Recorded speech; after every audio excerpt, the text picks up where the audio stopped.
Bonjour à toutes et à tous, et ravi de vous retrouver dans ce nouveau numéro de Parole d'experts, nouveau plateau, nouveau format. En moins de 12 minutes, nous essayons d'aller à l'essentiel de ce qui fait l'actualité. Aujourd'hui, j'ai l'impression que depuis que je fais ce métier, je prends le même titre pour traiter le même sujet, dépénalisation de l'avortement. Pourquoi ça bloque ?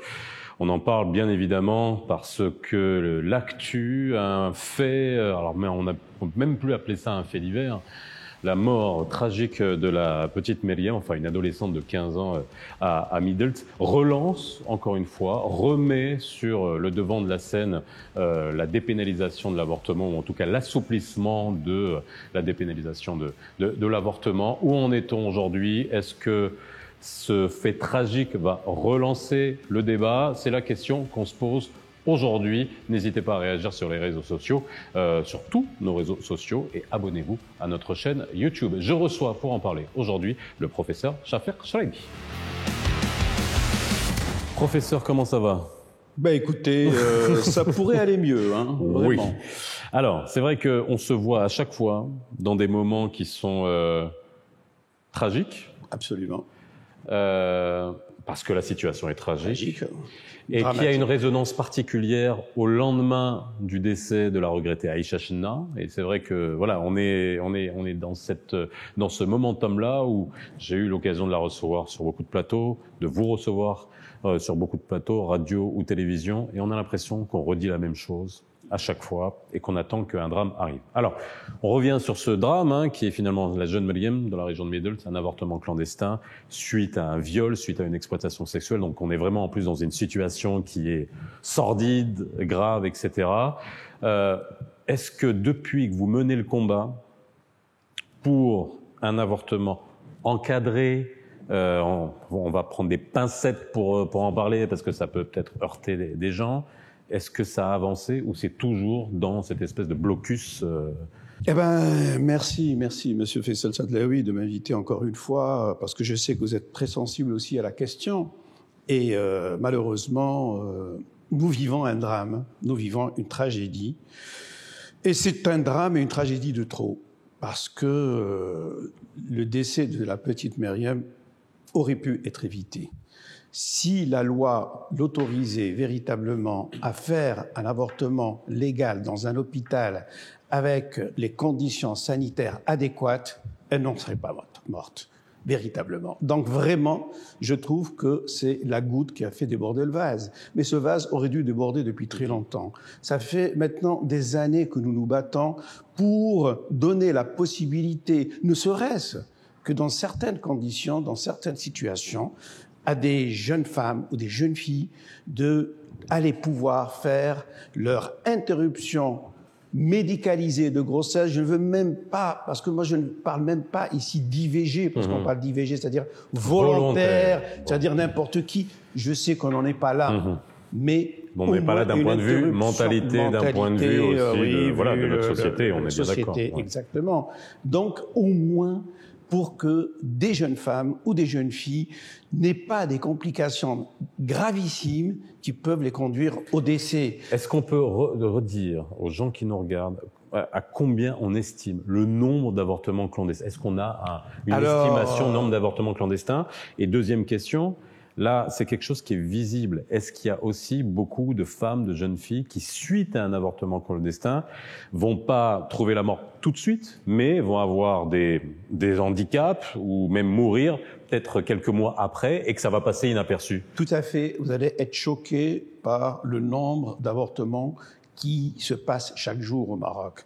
Nous avons fait à l'AMLAC, l'Association marocaine de lutte contre l'avortement clandestin, nous avons fait une étude, elle vaut ce qu'elle vaut, parce qu'on ne peut jamais avoir des chiffres précis. Parce qu'on est dans... Absolument, c'est dans la clandestinité, il faut le dire. On est à peu près à 600, peut-être même 800 avortements par jour. Par jour? Qui se pratiquent, oui, tout à fait. Et d'ailleurs, ce chiffre a été bien confirmé par la MPF. Nous ne sommes pas les seuls à le dire. La MPF a fait aussi, c'est-à-dire l'Association marocaine de planning familial, a également fait la même étude et elle est arrivée à ces mêmes chiffres. Donc, c'est énorme.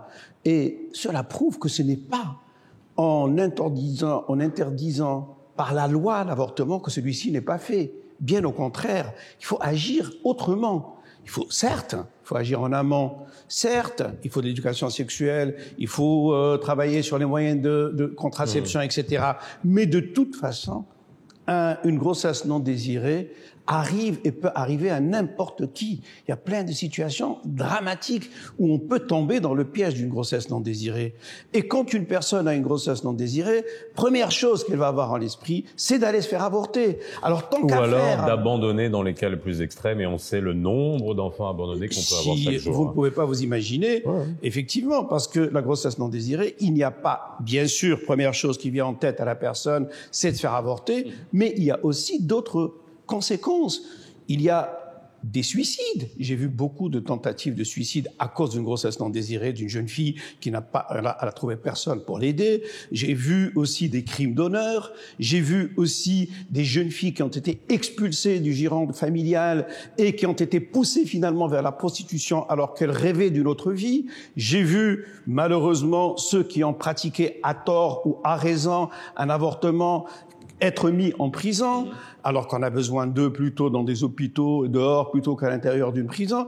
Et puis aussi, comme vous avez dit, ce sont celles qui ont accouché d'un enfant et qui, à la naissance, soit le tuent, les infanticides, on en voit beaucoup, soit le jettent dans un champ, soit le jettent dans une poubelle, etc. Et d'autres qui vont quand même dans des orphelinats, on n'en a pas beaucoup, et qui, malheureusement, au bout, à l'âge de 10, 12 ans, soit ils fuient l'orphelinat, soit ils sont dehors parce qu'il n'y a pas assez de place, et vous les voyez, malheureusement, dans les rues, dans les carrefours, sans absolument aucune ressource, avec une véritable haine envers ceux qui les ont abandonnés et envers la société. On n'est pas, encore une fois, on est dans une émission qui dure 12 minutes, donc on va aller droit à l'essentiel pour voir où est-ce qu'on peut en être aujourd'hui, mais on est toujours face à l'hypocrisie de la société, qui n'est pas propre qu'au Maroc, hein, qu'on soit clair. Mais d'autres pays ont beaucoup avancé. Oui, alors, quelle est votre vision des replis qu'il peut y avoir dans des pays comme les États-Unis, dans des pays comme aussi l'Italie, où il y a une montée de l'extrême droite avec une remise en question, il y a beaucoup d'objecteurs de conscience. Alors, l'avortement est légal, mais la mentalité qui est l'Italie, qui est un pays extrêmement catholique, fait qu'on a 80% des médecins qui sont objecteurs de conscience qui refusent de le faire. Vous avez raison, c'est sûr que les mentalités changent, mais les lois ne changent pas. Elles n'ont pas suivi. Les mentalités changent. Regardez, parlez de l'Europe, il y a à peine 3 petits pays qui interdisent l'avortement. C'est Malte, c'est le Vatican, c'est un État, un petit État, bien entendu, et il y a la Pologne. Mais sinon, tout le reste n'a pas changé sa loi. Vous parlez des États-Unis. Les États-Unis, la Cour suprême a seulement proposé à ce que les États qui veulent interdire, ils peuvent le faire, ils ont le droit d'interdire. Jusqu'à présent, sur une 50aine d'États américains, il y en a eu 10 peut-être qui ont effectivement posé le projet pour interdire. Mais sinon, alors, il y a eu d'autres pays. Les pays africains ont travaillé sur la question bien après nous. Nous, ça fait depuis 2008 que la MLAC a été fondée, mais on a d'autres, on en avait parlé déjà avant. Il y a beaucoup de pays qui ont... Le Bénin, complètement maintenant.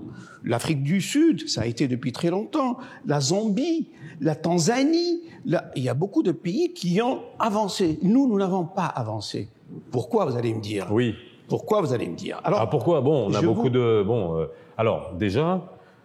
ça a été mis sur le tapis. Vous l'avez mis depuis très longtemps. Il y a beaucoup de choses qui ont été, on va dire, soumises à réforme en termes de mentalité. Sa Majesté a fait beaucoup pour mettre sur le... Tout à fait, je remercie Sa Majesté. On peut en parler même sur l'égalité en héritage. C'était des débats qu'on n'aurait même pas pensé avoir, même parler de l'avortement. Quand on en parlait ouvertement, on n'aurait jamais pensé pouvoir en parler. Est-ce que... Alors déjà, pourquoi ça ne bouge pas? Maintenant, on peut plus tout mettre sur le dos du PJD, on est bien d'accord. À l'époque, justement, je vous apporte un scoop. Je vous apporte un scoop. J'ai eu, il y a quelques jours, avec France 24, donc une interview, où on me posait la même question, pourquoi ça bloque? Et j'avais dit, et je l'avais toujours dit avant, c'est normal parce qu'il y avait un gouvernement péchidiste, islamiste, qui est conservateur, qui ne voulait pas la faire passer de façon délibérée. Et donc, Suite à ça, j'ai eu un coup de fil de la part de M. Saadine Othmani, suite à cette émission de France 24, qui me dit, mais pas du tout, au contraire, nous étions dans le gouvernement et c'est nous qui avons passé le projet de loi en mai 2016 et c'est notre ministre de la Justice, M. Ramid, qui était porteur de ce projet et qui était pour ce projet. Donc, nous étions pour, d'autant plus que Sa Majesté avait parlé, donc ils étaient, et il m'a convaincu. Et je dis alors, comment ça, pourquoi ça a bloqué? Eh ben, il me dit, parce que ce projet de loi pour l'avortement a été introduit au sein de l'amendement de tout le code pénal marocain, et ça a bloqué sur un article. Je ne veux pas le dire lequel, il me l'a dit, et donc, ils ont tout bloqué. Voilà. Un article. Alors, le reproche que je peux leur faire... Quel article? Je ne veux pas vous le dire. Ok. Un article, il m'a bien expliqué ce que c'était un article. Je peux vous dire Al-Fasad al-Mali. Oui. Il est Al-Fasad al-Mali. Et donc, ça n'a pas marché, ça a bloqué. Et donc, qu'est-ce que je peux leur reprocher? C'est qu'ils auraient dû prendre cet article, qui est très très important. Oui, enfin, mais c'est une grosse, c'est une urgence et c'est une priorité. Ça fait des décennies que nous sommes en train de regarder les conséquences. Sur le dossier Othmani, mais après coup, bon, voilà. Hein, c'est-à-dire le dire après coup, maintenant nous avons un gouvernement plus libéral, qui a toujours dit oui, surtout quand ils étaient dans l'opposition. Ah oui, nous on est. Alors maintenant, qu'est-ce qu'on attend? Voilà. Alors qu'est-ce qu'on fait maintenant? Solution. Maintenant, ok. Solution. On peut plus avoir le prétexte du PJD.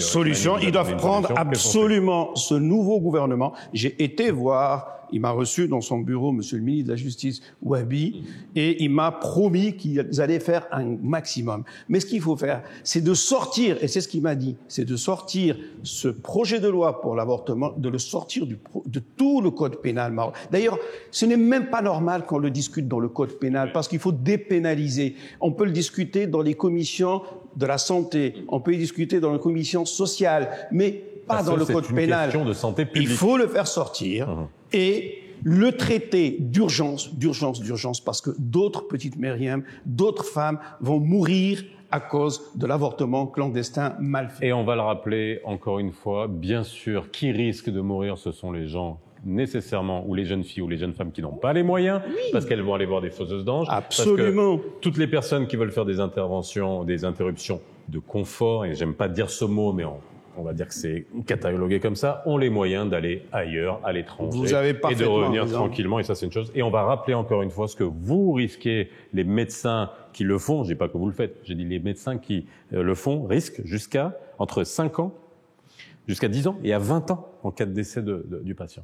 Donc il faut remettre ça en perspective. Merci en tout cas, professeur, d'avoir été avec nous. On espère que la prochaine fois que je vous verrai sur ce plateau, il y aura au moins une petite avancée. Je crois que ça va. C'est pas possible que l'on reste toujours sur ce. Vu l'évolution du Maroc, non. Je l'espère. Merci beaucoup d'avoir été avec nous. N'hésitez pas à réagir sur les réseaux sociaux sur ce sujet ô combien important. Abonnez-vous sur notre chaîne YouTube et on se retrouve très vite pour un autre Parole d'Expert.